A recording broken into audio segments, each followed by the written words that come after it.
Lakasan ninyo ang inyong loob, sapagkat dumating na, at ito na nga, magkawatak-watak kayo at iiwan ako.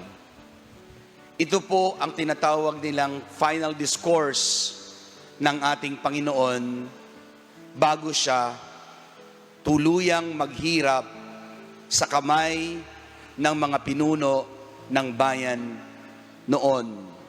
noong unang Biyernes Santo. Bagay na masakit para kay Jesus ang pag-alis at pag-iwan sa kanya ng mga alagad. Pero isa yung klaro sa kanya. Alam na alam niya na iiwan siya ng kanyang mga alagad. Normal yon sa mga nasasaktan. Normal yon sa sitwasyon na may umaalis at may babalik, may mananatili. Ika nga, tulad nga ng isang piging na sinasabi, pag nag-anyaya ka, merong darating na maaga, may darating na late, merong maagang dumating pero maagang aalis, merong kararating lang aalis, pero merong mag-stay kasama mo, at yun yung kasama mong mag-iimis ng lahat ng bagay na iyong ginawa sa paghahanda. At ito po yung ninanais ng Panginoon na makita nating lahat, na iiwan na tayo ng lahat ng tao. Kung tayo ay kaisa ni Jesus at ng Ama, hindi tayo mag-iisa.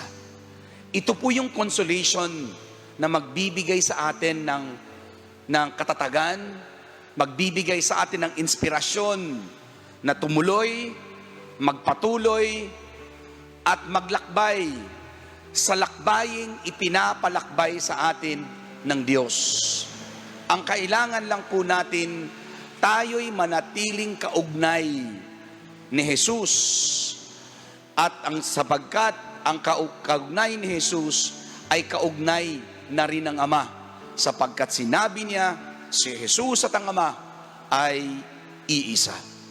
Ngayon mga kapatid, ang sarap pakinggan ang mga katagang ito. Iiwan ka na ng lahat, mananatili ako sa iyo. Ito rin ang mga kataga na sinabi ni Pedro.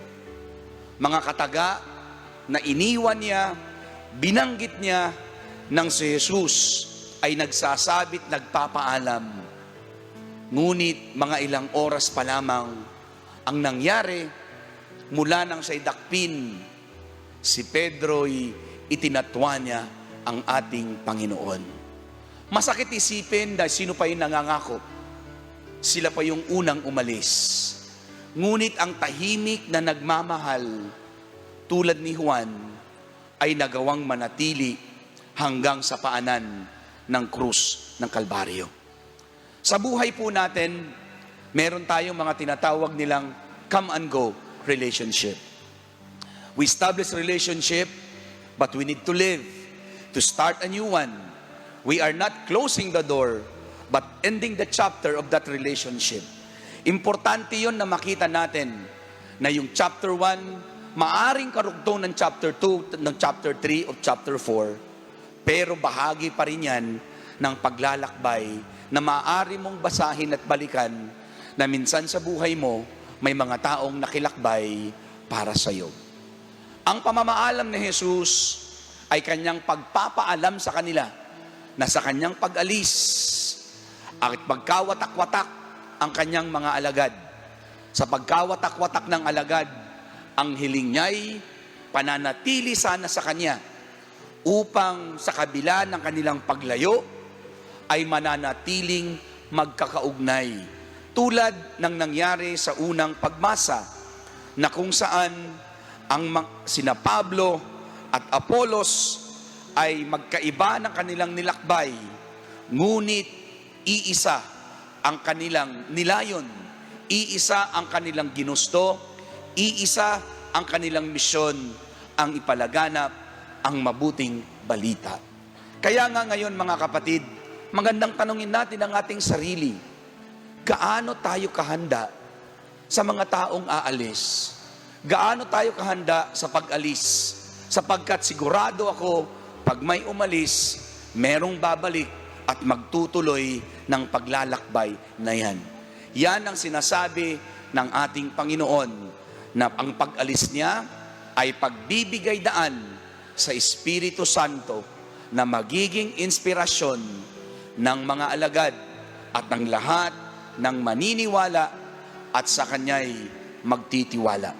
Kaya ngayon mga kapatid, saganang atin lamang sa ating buhay, paglalakbay, yayamang dapat nating ihanda ang ating sarili sa bawat pag-alis na mangyayari sa ating buhay ay nagkakaroon ng pagkakataon ng paglago at pagpapalawak ng mga karanasan at iba't ibang mga pangyayari ng ating buhay na magdudulot sa atin ng aral buhay. Sabi nga ng Panginoon sa Kanyang Ebanghelyo, sinasabi ko sa inyo upang magkaroon kayo ng kapayapaan at pagkakaisa sa akin. Pakikiisa sa akin, I mean. Kaya ngayon mga kapatid, maghanap tayo ng mga opportunities. Maghanap tayo ng mga pagkakataon na tayo ay makipag-ugnay sa ating Panginoong Hesus. Sapagkat kung tayo'y kaugnay niya, ang kapayapaang dulot niya na hindi kapayapaan na ibinibigay ng mundo na tinatawag nilang peace that full of compromises.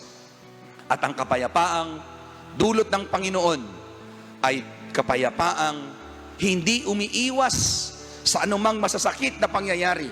Sabi nga niya rito, magkawatak-watak man kayo at iiwan ninyo ako, hindi ako mag-iisa sapagkat kakasama ko ang Ama.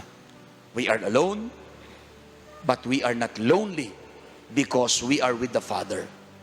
Kasama natin ang Ama sa ating paglalakbay. Magpatuloy po tayo, hakbangin natin unti-unti upang marating natin ang destinasyon na nais iparating sa atin, nais marating natin kasama ang Panginoon. Isa lang po ang sigurado, na pagtagumpayan na ni Jesus ang mundo. Kaya't kung tayo ay mananatiling kaugnay niya, mapagtatagumpayan natin, iiwan man tayo ng lahat sapagkat kasama natin ang Panginoon.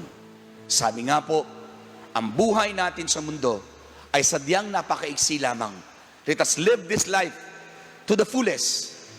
Let us live this life to the fullest within the peace, within the parameter of the peace of Christ. At yung kapayapaan na yun, ang tutulong sa atin, hindi man natin maintindihan ang maraming bagay, ngunit tulad ni Jesus na nagtitiwala sa Ama, nagawa niyang mapagtagumpayan ng mundo.